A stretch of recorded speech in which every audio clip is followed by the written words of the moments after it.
When we hear the phrase black wealth in America today, the names of superstars like Oprah Winfrey, Jay-Z, or LeBron James immediately come to mind. But long before them, long before the entertainment industry opened a path to millions, there were families and individuals who, despite brutal restrictions, managed to build entire empires. These people created the very first foundation for future generations, a foundation where wealth always went hand in hand with the struggle for freedom and justice. Their stories cannot be described as typical rags-to-riches tales. They are more like legends of resilience and courage, of how they raised dynasties from the ashes of injustice. The first steps in this direction were taken in the late 18th century, when the United States was only just being formed as a state, and one of those who laid the groundwork for the concept of black aristocracy in America was James Forten, an entrepreneur, innovator, and passionate fighter for the abolition of slavery. Forten was born in Philadelphia in 1766, a city filled with the spirit of freedom, but still deeply burdened by racial prejudice. From a young age, he found himself at the center of events. The War of Independence was raging before his very eyes. At the age of 14, he was already on board the warship Royal Louis, risking his life for the future of his country.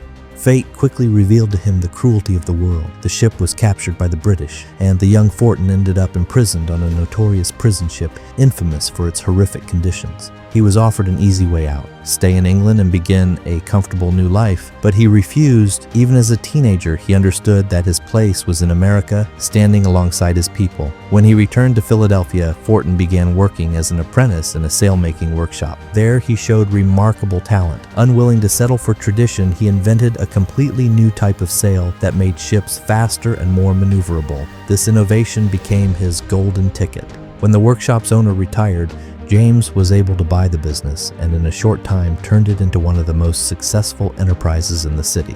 By the early 19th century, Forten's fortune was estimated at around $100,000, an enormous sum for that time, equivalent to several million today. And this was in a society where the majority of black people remained enslaved, and freedom did not mean equality. Forten understood that money was not just comfort. In his hands, it became a weapon.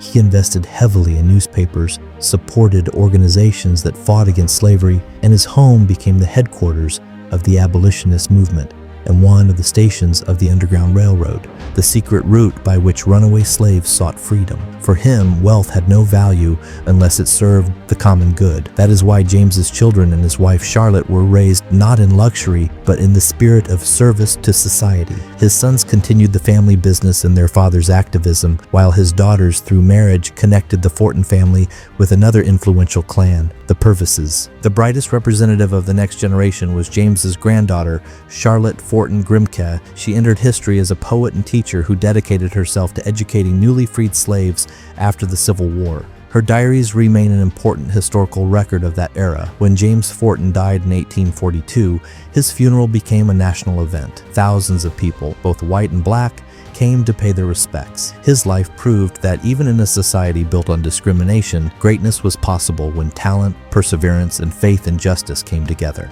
After James Forten's death, his family continued to exert influence in Philadelphia and actively participated in the fight for African American rights. But the history of black wealth was not confined to the North, to newspapers and secret escape routes. On the other side of the country, in the South, where harsh segregation laws ruled, new dynasties were being born. The path of one such man began in slavery, but ended with the title of the first black millionaire of the American South. His name was Robert Reed Church. Church was born in 1839. His mother was enslaved, and his father was a white steamboat captain on the Mississippi River. Robert's childhood unfolded in a world where wealth and power were concentrated in the hands of a few, and for black people, the future seemed non-existent. But by working on riverboats, he learned early how business functioned, how trade flowed, and what fueled the economic strength of southern cities. This knowledge became his capital long before he accumulated his first dollars. After the Civil War, Church moved to Memphis. There he started small, opening a restaurant and a saloon. For a black entrepreneur at that time, it was already an act of defiance since the city remained extremely dangerous.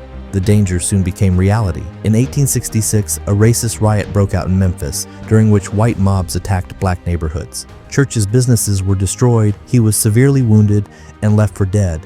Many in his position would have abandoned the city forever, but Church made a different choice. He told himself, "If I leave, they win," and he stayed. The key moment in his story came during the yellow fever epidemic of the 1870s. The disease claimed thousands of lives, and wealthy residents fled Memphis en masse. The city was nearly abandoned, and property values collapsed. What was a tragedy for most became an opportunity for Church. He began buying land and houses for next to nothing. When the epidemic subsided and people started to return, it turned out that a significant portion of the city already belonged to him. In this way, he built his empire not on luck, but on the ability to see opportunity where others saw only death and ruin. By the end of the 19th century, Church had become the largest landowner in Memphis and possessed a fortune estimated at more than $1 million, a staggering figure for an African American in the South. His monthly rental income alone amounted to thousands of dollars. But he viewed wealth as a tool. When black residents were denied access to public parks, Church purchased land and built his own park with a concert hall and a massive amphitheater. And this place became the cultural and political center of the city's black community. It hosted not only musicians and theater troupes, but also politicians, including President Theodore Roosevelt. Church also founded the first black-owned bank in Memphis, the Solvent Savings Bank and Trust Company. For black families and entrepreneurs, this was a chance to get credit, start businesses, or buy homes. Where white banks saw only risk, Church saw the future. His daughter, Mary Church Terrell, became one of the most prominent figures in the history of the struggle for the rights of women and African Americans. She participated in the founding of the National Association for the Advancement of Colored People, NAACP, and for decades stood as a symbol of resilience. Thus, Church did not simply become wealthy. He created a structure that allowed thousands of people in Memphis to feel like citizens rather than powerless outcasts. But there was another man who chose a very different path. He was not interested in public projects or cultural centers. He did not build parks or found charitable organizations. His goal was singular: to prove that a black man could conquer the most ruthless system of American capitalism. His name was Jeremiah Hamilton, and he entered history as the first black millionaire of Wall Street. Very little is known about Hamilton's origins. His story began with an adventure, and in the late 1820s, he ended up in Haiti, where he took part in a large counterfeiting scheme. When the fraud was uncovered, he was forced to flee to New York. This episode seemed to foreshadow his entire life: risk, audacity, and the ability to act where others would rather retreat. In the first half of the 19th century, Wall Street was an exclusive world of white financiers. But this did not stop Hamilton. He entered the game and began to act by his own rules. His strategy was to exploit the weaknesses of the system. He bought shares of companies devastated by disasters and demanded full compensation from insurance firms. In an era when the laws were vague and deals were often built on trickery, such actions brought enormous profits. Over time, he became such an influential player that he openly competed with Cornelius Vanderbilt, one of the richest and toughest entrepreneurs in America.